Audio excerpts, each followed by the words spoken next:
Hello and welcome back to Cisco ACI design and implementation. Lecture number 11 है और ये है लैब एक्सटर्नल कम्युनिकेशन की। So we have already perform 3 labs of external communications. Number 1 was L2 out, then L3 out, और फिर थी inter VRF communication, और अब है inter tenant communication. So let's see क्या इसमें क्या है। अच्छा, ये वो डायग्राम है जो हम लेक्चर 3 से शायद देख रहे हैं। तो यहाँ पे हमारे पास लेक्चर 10 में हमने क्या किया था।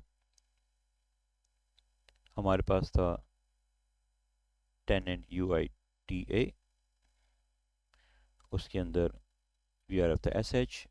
ये भी हमारे पास UITA टेनेंट में था, लेकिन SH था शेयर्ड। तो टास्क था कि इंटर VRF कम्युनिकेशन करा दें। ये हमने कंप्लीट कर लिया। अब हमारे पास है लेक्चर 11, और इसकी लैब कह रही है कि भाई आपके पास UITA वही टेनेंट है, SH वही है, VRF। अब आपके पास एक नया टेनेंट आ गया है SMH, उसका VRF है SH, उसका EPG है, सबनेट है, जो भी कॉन्फ़िगरेशन होती है वो है। अब करना ये है कि UITA टेनेंट को कम्युनिकेट करवाना है SMH टेनेंट से। चलो, ये हमने लेक्चर 7 में परफॉर्म की थी ये साइड। लेक्चर 10 में शेयर्ड VRF बना के इस EPG की कम्युनिकेशन करवाई थी इस EPG से, और इस काम के लिए हमने एक ऐसी बात है कॉन्ट्रैक्ट बनाया था, और उस कॉन्ट्रैक्ट का जो स्कोप था वो था टेनेंट। इससे पहले जो लेक्चर 7 किया था उसमें सेम VRF के अंदर EPGs में कम्युनिकेशन करवाई थी, उसके लिए भी कॉन्ट्रैक्ट बनाया था, और उस कॉन्ट्रैक्ट का स्कोप था VRF। अब हमारे पास है लेक्चर 11। लेक्चर 11 कह रहा है भाई एक नया टेनेंट बना लीजिए, उस टेनेंट के अंदर जो EPG है या जो सबनेट है उसको एक्सेस दीजिए शेयर्ड EPG का, शेयर्ड ऐप EPG का। कोई मसला नहीं, कर लेते हैं। इसके लिए भी हमें कॉन्ट्रैक्ट बनाना होगा, लेकिन ये कॉन्ट्रैक्ट टेनेंट SMH में नहीं बनेगा। ये कॉन्ट्रैक्ट बनेगा शेयर्ड VRF की साइड, मतलब UITA टेनेंट में। इसी जगह पे इसको फिर हम एज अ प्रोवाइडेड यूज़ करेंगे, और इस टेनेंट को एक्सपोर्ट कर देंगे न्यूली क्रिएटेड टेनेंट SMH पे, और यहाँ पे इसको एज अ कंज्यूम यूज़ कर लेंगे।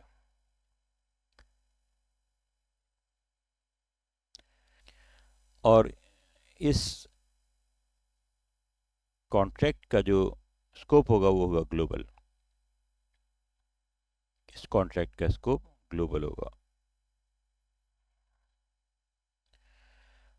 फिर जो हम सबनेट बनाएंगे। अच्छा, लेक्चर 7 और लेक्चर 11 के अंदर जो लैब्स हैं वो ऑलमोस्ट सेम है।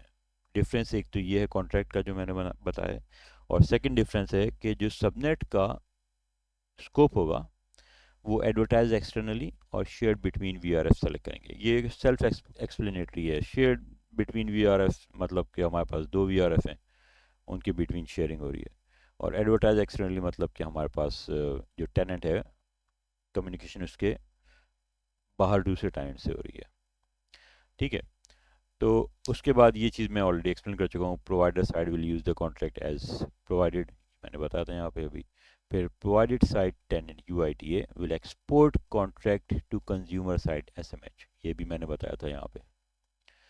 And last point is consumer side SMH will use exported contract as a consumed contract, ये यहाँ पे बताया मैंने। तो अब देखते हैं कि हमारे पास कॉन्फ़िगरेशन क्या है। जो कुछ मैंने अभी एक्सप्लेन किया इस डायग्राम में, ये मैं जब लैब परफॉर्म कर लेंगे तो दोबारा एक्सप्लेन करूँगा। ओके, तो ये हमारी लैब है। इसके अंदर हमारे पास जो स्टेप्स हैं, पहले स्टेप टेनेंट बनाना है, पहले भी हम ये काम कर चुके हैं। सेकेंड स्टेप VRF पहले भी कर चुके हैं। थर्ड स्टेप ब्रिज डोमेन और पहले भी कर चुके हैं। फोर्थ स्टेप भी कर चुके हैं। डिफरेंस ये है हमारे पास स्कोप का। उसके बाद एप्लीकेशन प्रोफाइल बनाएंगे, फिर सिक्स स्टेप होगा EPG बनाएंगे, सेवन्थ स्टेप में पोर्ट असाइन करेंगे और VLAN बनाएंगे। अभी तक जितना काम हो रहा है ना वो सब SMH हमने पहले बनाया, और जितना काम हो रहा है वो सब SMH के अंदर हो रहा है, इस SMH टेनेंट के अंदर हो रहा है। अब नेक्स्ट स्टेप ये मैं पहले भी बता चुका हूँ कि जो कॉन्ट्रैक्ट बनाएंगे वो UITA के अंदर बनाएंगे। उसके बाद उसको एक्सपोर्ट कर देंगे SMH की तरफ,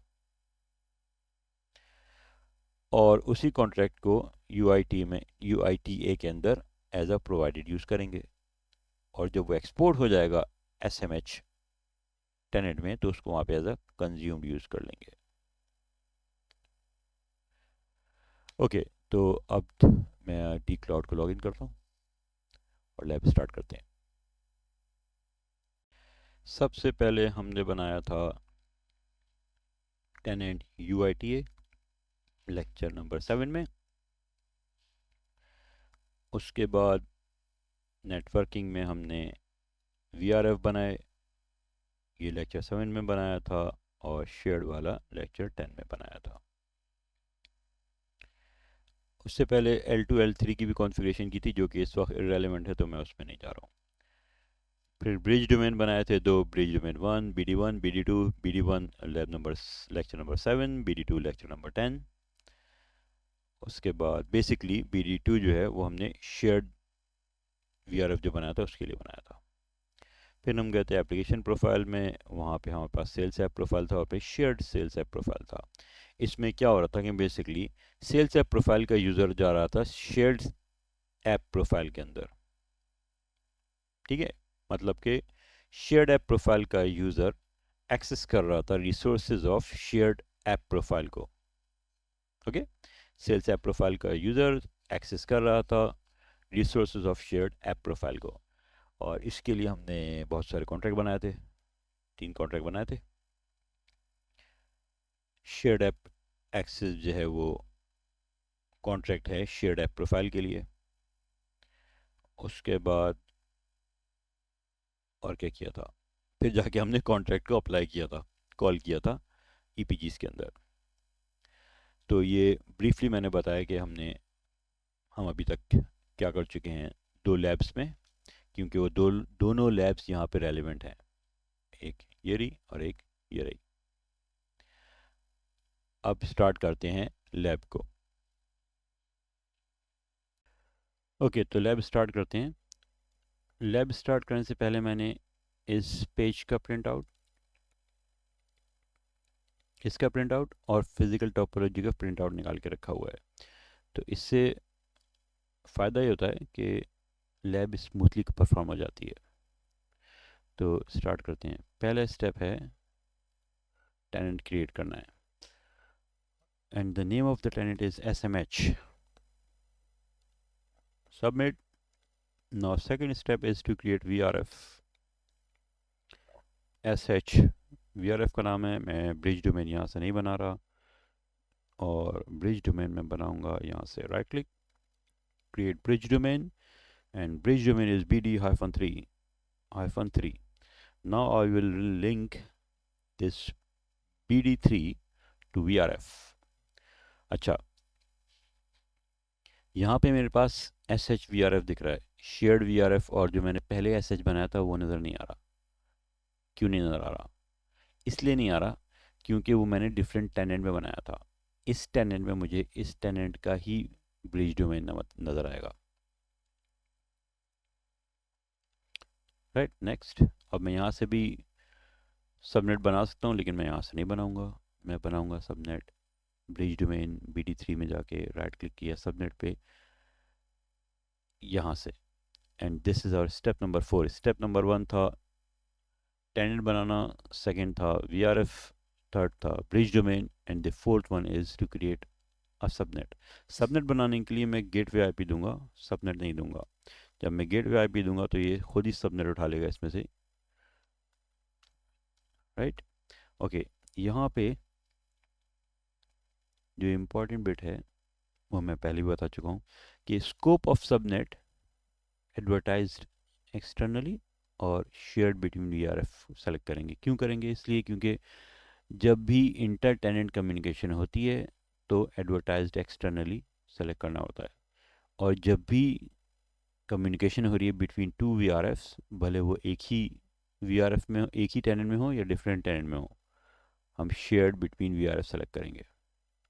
ओके, तो इसको सेलेक्ट करते हैं, सबमिट करते हैं, और इसके साथ ही हमारा फोर्थ स्टेप और नेटवर्किंग पार्ट कंप्लीट हो गया। Now next step is application provisioning. तो सबसे पहले एप्लीकेशन प्रोफाइल बनाते हैं। राइट क्लिक किया, एप्लीकेशन प्रोफाइल का नाम है वेब एप्स। इसका कुछ भी नाम रख सकते हैं, मैंने वेब एप्स नाम रख दिया इसका। यहाँ से भी मैं ईपीजी बना सकता हूँ, लेकिन मैं यहाँ से नहीं बनाऊँगा। मैं बनाऊँगा एप्लीकेशन प्रोफाइल में जाके वेब एप्स, जो मैंने अभी बनाया है।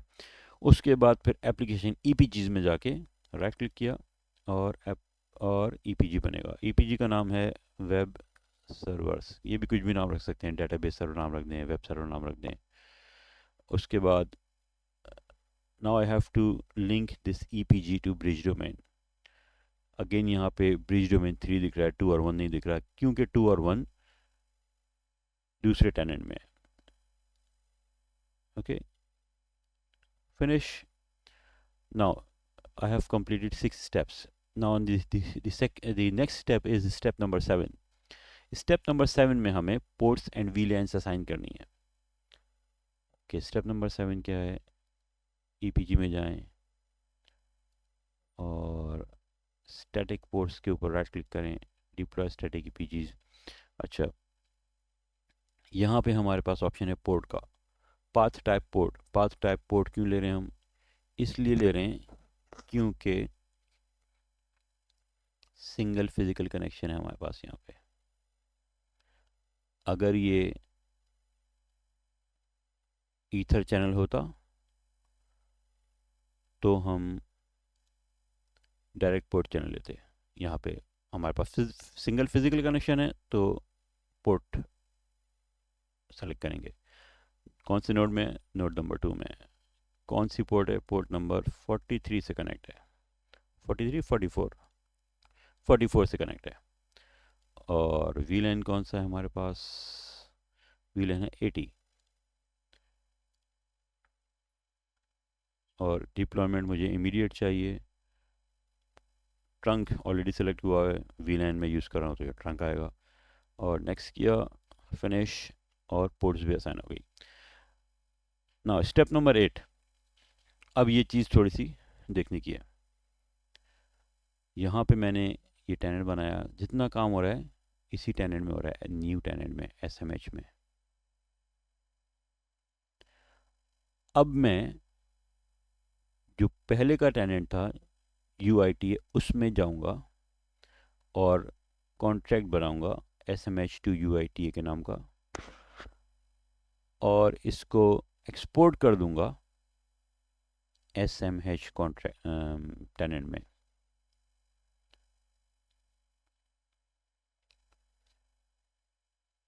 जैसे मैंने पहले बताया था, कम्युनिकेशन लैब नंबर 10 में कम्युनिकेशन इस डायरेक्शन में हो रही थी, और इस लैब में कम्युनिकेशन इस डायरेक्शन में होगी। तो कॉन्ट्रैक्ट में बनाऊंगा यहाँ पे वीआरएफ शेयर्ड के अंदर। वो कॉन्ट्रैक्ट बनाने के बाद मैं यहीं के ऊपर उसको एज अ प्रोवाइडेड यूज़ करूँगा, और उसको पुश करूँगा एसएमएच टेनेंट में, और यहाँ पे उसको एज अ कंज्यूम्ड यूज़ करूँगा।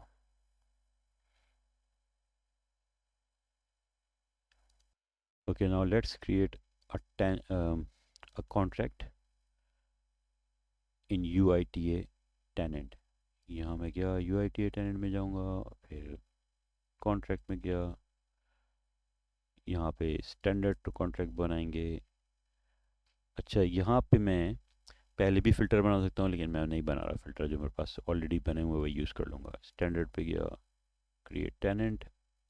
टेनेंट का नाम है SMH to UITA एक्सेस। अब यहाँ पे ये देखना है कि इसका स्कोप क्या लेना है।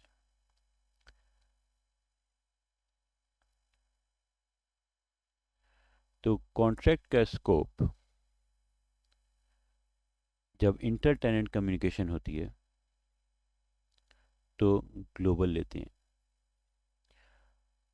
और कॉन्ट्रैक्ट का स्कोप जब इंटर वीआरएफ कम्युनिकेशन होती है तो टेनेंट लेते हैं। और थर्ड है वीआरएफ स्कोप। कॉन्ट्रैक्ट का स्कोप वीआरएफ उस वक्त लेते हैं जब एक ही वीआरएफ के अंदर दो या दो से ज़्यादा ईपीजीज में आपस में कम्युनिकेशन हो रही हो। ये मैंने पिछले लेक्चर में भी 2-3 दफ़ा बताया, अभी रिपीट कर रहा हूँ ये, क्योंकि एग्ज़ाम के पर्सपेक्टिव से इम्पोर्टेंट होता है। तकरीबन मैंने जितने लोगों से बात की है तकरीबन सबके पास ये क्वेश्चन आता है। ओके, यहाँ पे ग्लोबल लेंगे। उसके बाद देखते हैं सब्जेक्ट में क्या रखते हैं। ओके, कॉन्ट्रैक्ट सब्जेक्ट भी कुछ भी नाम रख सकते हैं, इसका नाम मैं वही रख देता हूँ, SMH2 UITA एक्सेस। अब यहाँ पे फ़िल्टर सेलेक्ट करने हैं। फ़िल्टर अब मेरे पास यहाँ पहले से बने हुए हैं, ICMP और Oracle वेब एक्सेस, इसलिए मुझे दोबारा बनाने की ज़रूरत नहीं है। मुझे ICMP चाहिए एंड आई नीड डेटाबेस के लिए है Oracle। ओके, तो ये मेरे पास यहाँ पे एक और कॉन्ट्रैक्ट आ गया। तो शुरू के 3 जो कॉन्ट्रैक्ट हैं ये मैंने क्रिएट किए थे लैब नंबर 10 में, ये किया था लेक्चर नंबर 10 में, I mean shared app access किया था, और लेक्चर नंबर 7 में मैंने ये दोनों बनाए थे। अगर मुझे लेक्चर नंबर सही याद है तो, ये तो मुझे मालूम है कि 10 मैंने किया है, ये I think that's lecture number 7 and this one is lecture number 11। तो अब जो कॉन्ट्रैक्ट हमने यहाँ पे बनाया, इस कॉन्ट्रैक्ट को इसी टेनेंट में ईपीजी शेयर्ड में जाके, यहाँ पे जाके provided as a provided add करेंगे। प्रोवाइडेड क्यों करेंगे? क्योंकि जो डेस्टिनेशन होती है या वो साइट जो रिसोर्सेज या सर्विसेज प्रोवाइड कर रही होती है, एक्सेस दे रही होती है अपना, वो प्रोवाइडेड कॉन्ट्रैक्ट यूज़ करती है। यहाँ पे देखते हैं कहाँ गया SMH2 UIT एक्सेस। ओके, अभी एक स्टेप रह गया है, और वो है इसी कॉन्ट्रैक्ट को एक्सपोर्ट करना है, जो कि है स्टेप नंबर 9। तो बेसिकली मैंने स्टेप 10 पहले कर दिया, स्टेप 9 बाद में कर रहा हूँ, इसमें कोई प्रॉब्लम नहीं है। आप पहले प्रोवाइडेड कर दें और बाद में पुश करें, या पहले एक्सपोर्ट कर दें और बाद में प्रोवाइडेड कॉन्फ़िगर करें, तो इसमें कोई प्रॉब्लम नहीं है। तो स्टैंडर्ड में गए, SMH2 UIT एक्सेस मैंने बनाया था, इस पर राइट क्लिक किया और एक्सपोर्ट कॉन्ट्रैक्ट, स्टेप नंबर 9 है ये। अब जो एक्सपोर्ट कॉन्ट्रैक्ट जब करेंगे तो उसका एक नाम रख देंगे, उसका नाम मैं रख देता हूँ इंटर टेनेंट DB एक्सेस। ये जो मैं नाम रख रहा हूँ ना, अब जब मैं इसको एक्सपोर्ट करूँगा SMH टेनेंट में, तो मुझे वहाँ पे इसी नाम से दिखेगा।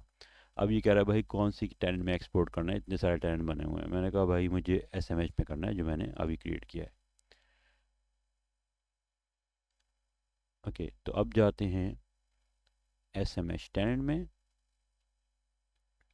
और अप्लाई कहाँ पे करना है मुझे, वेब एप्स एप्लीकेशन EPGs, ये जो मैं काम कर रहा हूँ ये स्टेप नंबर 11 है। वेब सर्वर्स कॉन्ट्रैक्ट में राइट क्लिक किया। अच्छा, यहाँ पे मैं इसको ऐड अ कंज्यूम्ड कॉन्ट्रैक्ट यूज़ करूँगा, करके देखते हैं क्या होता है। यहाँ पे नहीं दिख रहा, क्यों? क्योंकि अगर ये लोकली क्रिएटेड कॉन्ट्रैक्ट होता तो मुझे यहाँ पे दिख जाता। मुझे यहाँ पे कॉन्ट्रैक्ट को एज अ कंज्यूम्ड ही यूज़ करना है, लेकिन क्योंकि ये एक्सपोर्ट हुआ हुआ है तो ये आएगा under add consumed contract interface में। ये रहा, ये कॉन्ट्रैक्ट मैंने UITA टेनेंट में क्रिएट करके एक्सपोर्ट कर दिया है SMH टेनेंट को। और एक्सपोर्टेड टेनेंट जो है वो सिर्फ दिखता है ऐड कंज्यूम्ड कॉन्ट्रैक्ट इंटरफेस के अंदर। ओके, इसको ऐड करते हैं और ये लैब कंप्लीट हो गई। 12 मिनट और 30 सेकंड में लैब कंप्लीट हुई है। ओके, तो हर दफ़ा मैं यही कहता हूँ, unfortunately we can not test labs, क्योंकि हमारा सिमुलेटर है और सिमुलेटर में टेस्टिंग अलाउ नहीं है, इसकी लिमिटेशन है। आई विश की होती तो हम टेस्ट कर लेते। अब एक नज़र रिकैप करते हैं कि हमने इस लैब में क्या परफॉर्म किया है, क्या टास्क था, हमने क्या अचीव किया है। ओके, ज़रा क्लीनिंग कर दें। अच्छा, मैंने यहाँ पे मार्क कर दिया कि कहाँ पे किस लेक्चर में ये वाला काम किया था। तो लेक्चर नंबर 7 में हमने टेनेंट बनाया था, VRF बनाया, ब्रिज डोमेन बनाया, और ये जो हमने 3 EPGs बनाए थे इनकी बिटवीन कम्युनिकेशन करा दी थी कॉन्ट्रैक्ट बना के। ठीक है, इसके बीच में कॉन्ट्रैक्ट था और कम्युनिकेशन करवा दी थी हमने। उसके बाद हमारे पास लेक्चर नंबर 10 आ गया। लेक्चर 7 के बाद हमारे पास 8 और 9 था, जो L2 आउट और L3 आउट था। वो यहाँ पे रेलिवेंट नहीं है तो मैं उसका जिक्र नहीं कर रहा। उसके बाद लेक्चर नंबर 10 में हमारे पास टास्क था कि हमें इंटर VLAN कम्युनिकेशन करवानी थी, सॉरी इंटर VRF कम्युनिकेशन करवानी थी। तो ये VRF पहले से बना हुआ था हमारे पास, हमने एक और VRF शेयर के नाम का बनाया, और जो डायरेक्शन थी वो ये थी। और यहाँ पे हमने सेल्स सेल्स FE को एक्सेस दिया था शेयर्ड VRF के अंदर, जो हमारा EPG शेयर्ड ऐप EPG है उसका। उसके लिए हमने कॉन्ट्रैक्ट बनाया, क्योंकि EPG टू EPG कम्युनिकेशन हो रही है। और इस कॉन्ट्रैक्ट का स्कोप था टेनेंट।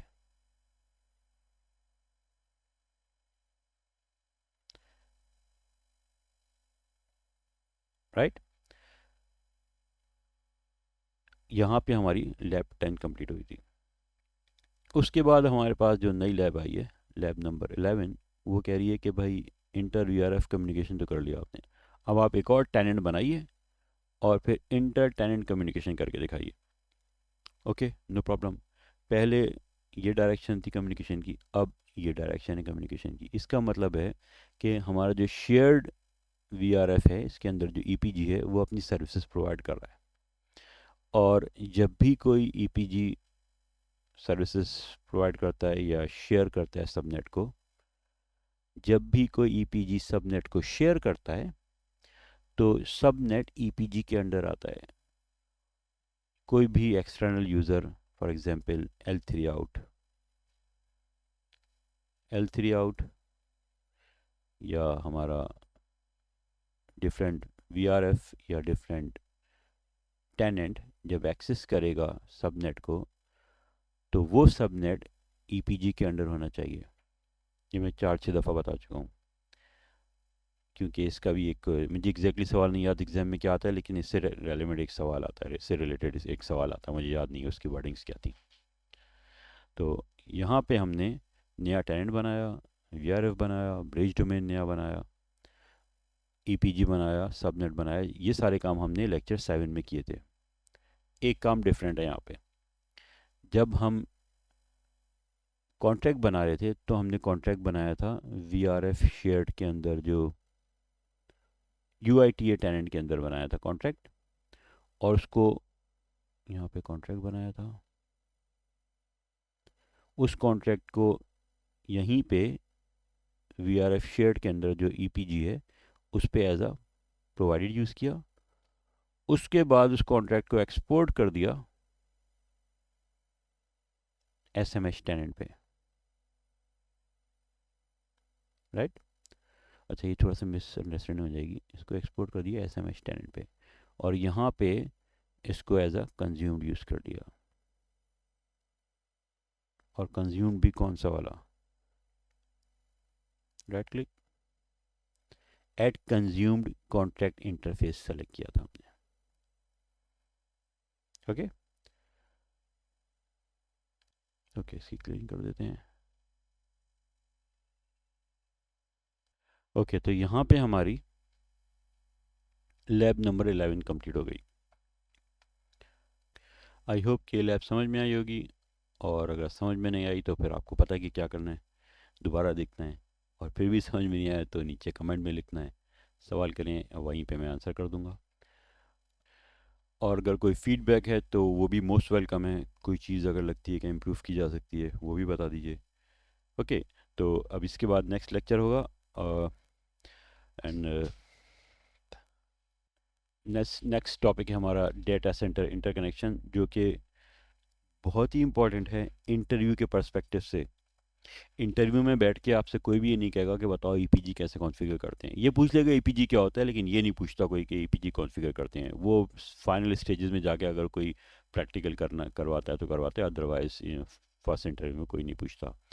लेकिन जो लॉजिकल सवाल हैं, जो डिज़ाइन से रिलेटेड सवाल हैं, वो है डेटा सेंटर इंटरकनेक्शन का, और ये इम्पॉर्टेंट लेक्चर होगा। जैसे मैंने कहा इंटरव्यू के पर्सपेक्टिव से, एग्जाम के पर्सपेक्टिव से भी है, लेकिन बहरहाल इंटरव्यू के पर्सपेक्टिव से बहुत इंपॉर्टेंट है। Okay, thank you for your time, thank you for investing your time here, and thank you for your patience.